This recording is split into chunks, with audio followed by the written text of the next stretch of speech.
April 1241, Western Poland. The mightiest military force the world had ever witnessed was about to clash with the proud knights of Europe.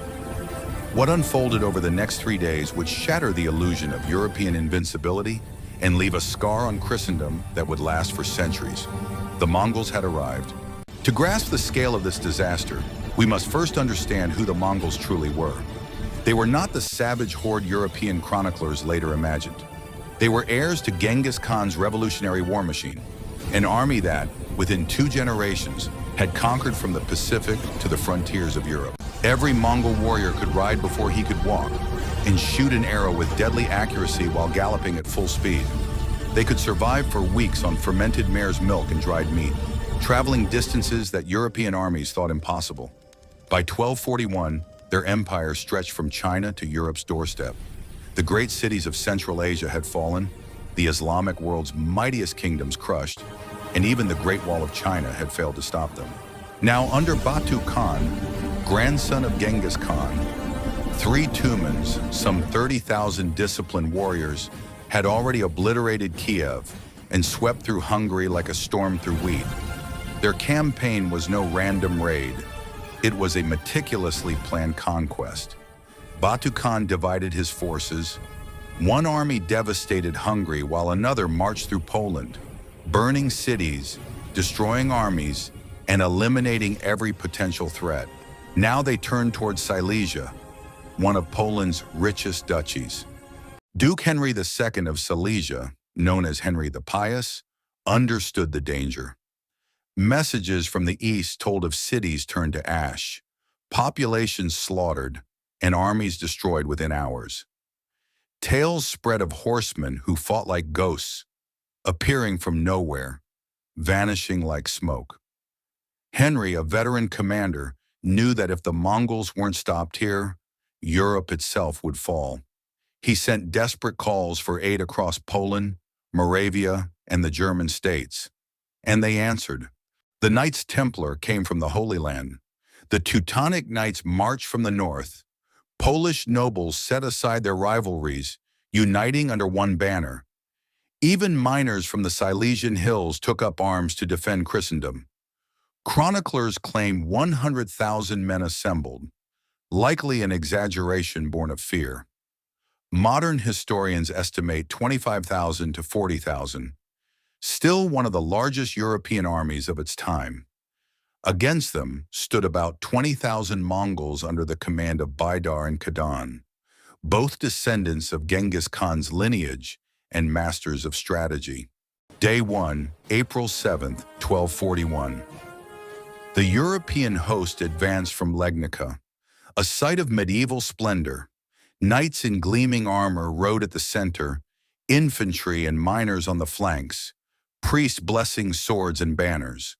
Then on the horizon, dust. Not from marching troops, but from riders moving faster, lighter, wrong somehow. The Mongols appeared, small men on small horses that looked like ponies beside the massive European steeds. The knights laughed, but their laughter died when the first arrow struck from nearly 400 yards away. The Mongols fired and retreated again and again, never staying long enough to be caught. Each carried 60 arrows. Behind them, spare horses carried hundreds more. 20,000 archers meant over 1,000,000 arrows ready to darken the sky. Day 2, April 8th, 1241. At dawn, under a blood-red sky, tensions broke among the European ranks. Arguments raged.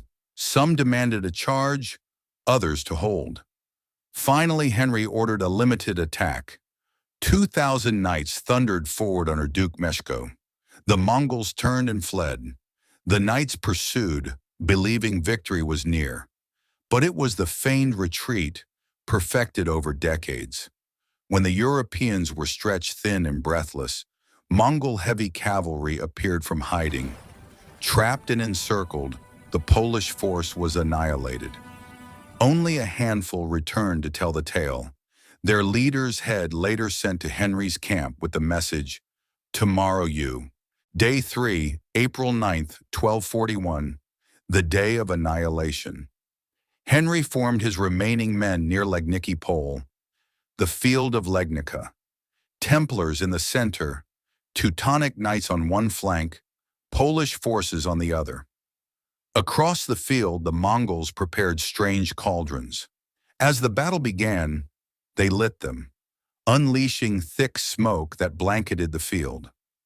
This was one of history's first uses of gunpowder in Europe, a smoke weapon learned from the Chinese.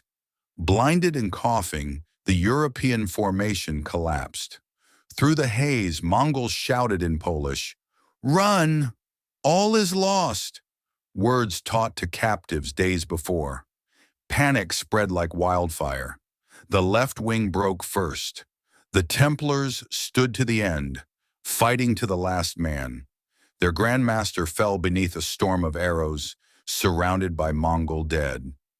Duke Henry rode forward to rally his men, but a single arrow pierced beneath his arm.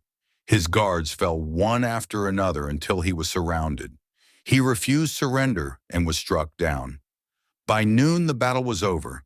The plains were carpeted with corpses. Up to 25,000 Europeans lay dead. The Mongols had lost fewer than 700. Silesia's nobility was wiped out in a single morning. The aftermath was apocalyptic.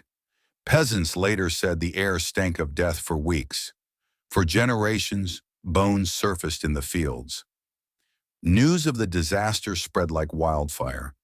Kings fortified cities, popes called for new crusades, and Europe trembled. But fate intervened. Just months later, in December 1241, Great Khan Ogedei died in Mongolia. By law, all princes of Genghis Khan's line had to return home to elect a successor. Batu Khan withdrew his armies. Europe was spared, not by strength, but by Mongol tradition. The Battle of Legnica became a turning point. It ended the age of blind chivalry and forced Europe to evolve. Within decades, new tactics, combined arms, and gunpowder began reshaping warfare. The knightly charge gave way to discipline, coordination, and technology. Some historians say Legnica saved Europe by destroying the illusions that had made it weak. The Mongols didn't just win a battle, they rewrote the rules of war. Even today, the fields of Legnica are quiet farmland. A small monument marks where Duke Henry fell. Each year, reenactors gather to remember those 3 terrible days, when the medieval world died and a new one began. The echo of Mongol hoofbeats still whispers through history, a reminder that no empire, no system, and no age is ever truly safe from change. The Mongols didn't just conquer, they forced the world to evolve, all in just 3 days. 3 days that change history forever.